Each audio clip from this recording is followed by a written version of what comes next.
Good day guys, welcome back to the channel. So if you are yet to subscribe and you've not done that, make sure you do also click on the subscribe button, like, share, make your comments. So let's see what we'll be expecting on our Swiss franc JPY. So let's start with the trend.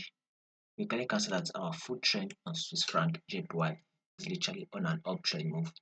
Now we should roll down to the 4-hour time frame.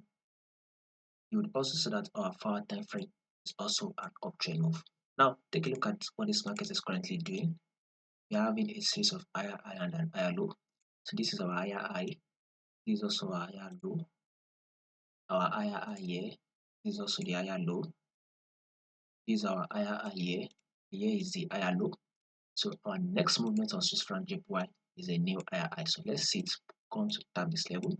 Now, if there's going to be any changes to this movement, I will give you the guys the updates, as there's possibility that markets will likely drop, but I don't see that happening now. If it will start doing that, I'll give you guys an update. So all you just have to do is stay updated, follow the Telegram channel. I'll put the link in the comment section, and also subscribe if you've not done that.